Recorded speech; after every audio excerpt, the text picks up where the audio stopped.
Further, Moscow and Kiev accused each other of targeting civilians over the New Year, with the Kremlin reporting a deadly strike on a hotel in territory it occupies in southern Ukraine, while Kiev said that there had been another broad attack on its power supplies. The report coincided with intensive talks overseen by the US President Donald Trump aimed at bringing an end to the ongoing conflict. Ukrainian President Volodymyr Zelensky said that energy infrastructure in 7 regions across Ukraine had been targeted, while Russia accused Ukraine of killing at least 24 people, including a child, in a drone strike on a hotel and cafe where civilians were seeing in the New Year in a Russia-controlled part of the Kherson region in southern Ukraine.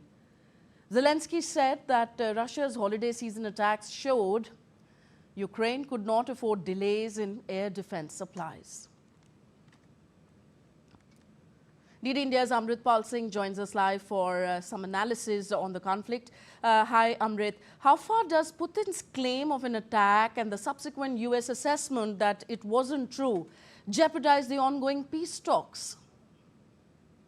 Well, the ongoing peace talks for Donald Trump or the Americans are trying to do is get both sides to narrow their differences and agree on some common ground so that the war or the conflict could be brought to a halt.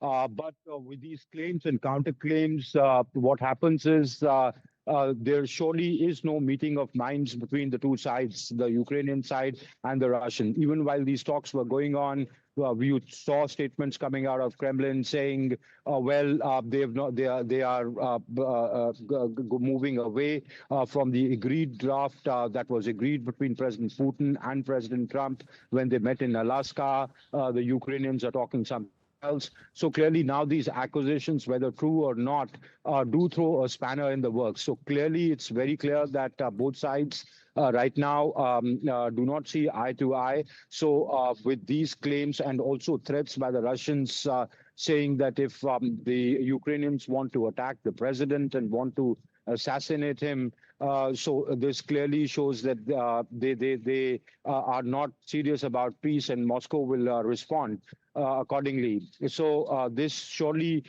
throws a spanner in the works and makes the meeting of minds that much more difficult, Tanvi. And Amrit, also tell us, how will these allegations, whether true or not, impact Ukraine's relationship with Washington?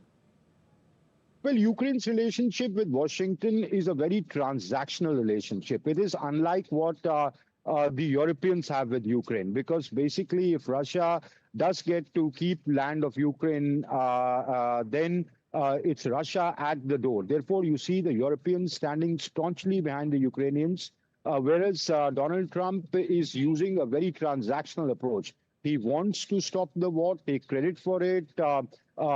He understands that the disruption of the global supply chains because of the ongoing conflict, this prolonged ongoing conflict, is affecting world economy. So he has all these concerns, but he doesn't really care much because he's trans-Atlantic. So therefore, he is, he has a very transactional relationship with Ukraine as of now.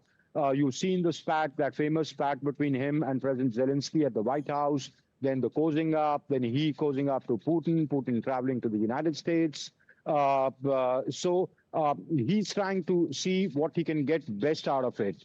But so I think the relationship between America and Ukraine will go on. It looks good at the moment, but it will also, President Trump is a hard negotiator.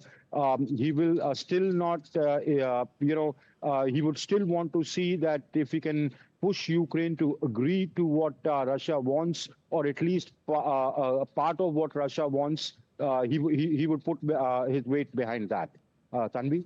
Okay, entire 2025 has been, gone and wired in these negotiations. Let's hope peace prevails in this year, in this nearly 4-year-long conflict as of now. Thank you very much, Amritpal Singh, for reporting on the story.